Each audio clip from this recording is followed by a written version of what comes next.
garoonka kubadda cagta ee xarunta degmada Warta Nabadda ayaa lagu soo xiray tartan kubadda cagta oo maamulka degmada Warta Nabadda u qabtay 22 iskuul oo kamid ah dugsiyada sare ee ka howlgala degmadaasi.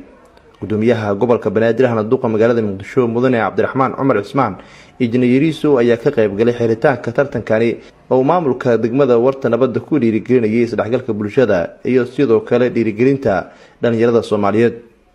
boqolaal kamida qeybaha kala duwan ee bulshada ayaa goobjoog ka ahaa madasha ay ka socotay xiritaanka tartankani iyadoo labada kooxood ee tartankan lagu soo xiray ay goobta ku soo bandhigeen ciyaar aad u xiiso badneed oo ku dhisneed weerar iyo weerar celis oo ay sameynayeen ciyaartooyda labada kooxood. inkastoo ay guusha raacday kooxda ku ciyaaraysay magaca dugsiga sare ee Niileen oo kamid ah dugsiyada ka howlgala degmada Warta Nabadda. gudoomiyaha degmada Warta Nabadda Seenam Maxamuud Warsame Xaabsi ayaa ugu horeyn sharxaad ka bixisay tartankani iyo muhiimadda loo qabtay. waxaa sharaf weyn inoo ah anagoo ku hadlaya maamulka degmada iyo guud ahaan qeybaha kala duwan ee hay'adaha amniga shacabka maamulka qeybiisa inaan idinkugu mahadceliyo mar kale iyo mar saddexaad sidii tartankaas inta quruxda badan uu socday aad uga wada qeyb qaadateen aadna uga shaqeyseen xasiloonidiisa iyo qaabkii uu u socday dhan walbaba aad u hoggaansanteen nidaamaadkii hore aan u wada degsanay ee idinku qaybta aad ka aheedeen maamuladiina. waxaan u mahadcelinayaa maamuladii iskuulaadka aad ka wada imaadeen 22 iskuul.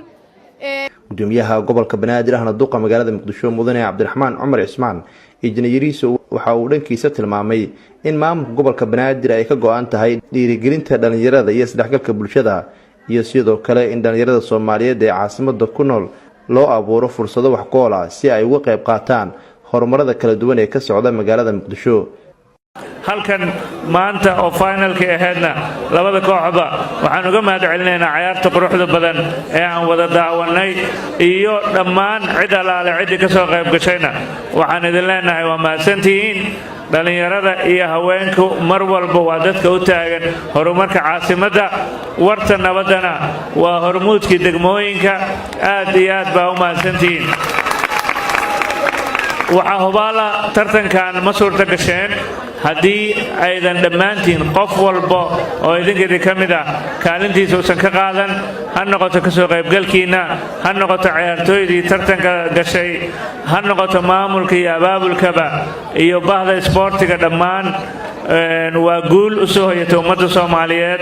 caasimaddan waxaan rabnaa in bulshada iyo caalamkaba arkaan horumarka iyo nabadda ka jira, sida dhalinyarada isdhexgalka bulshada iyo horumarka isboortiga ee mar walba diyaarka ugu yihiin.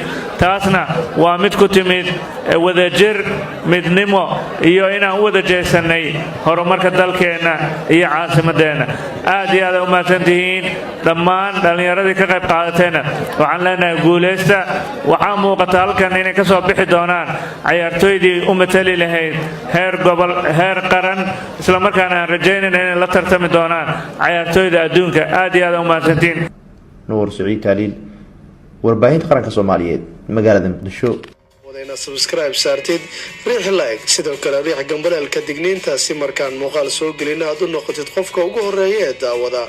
sidoo kale waxaan ku xasuusinaynaa daawada inaad sii sheergaraysid oo saaxiibadaada baraha bulshada aad kula sii wadaagtid sida Facebook, Twitter, WhatsApp, Google+ iyo dhammaan adeegyada kale ee baraha bulshada.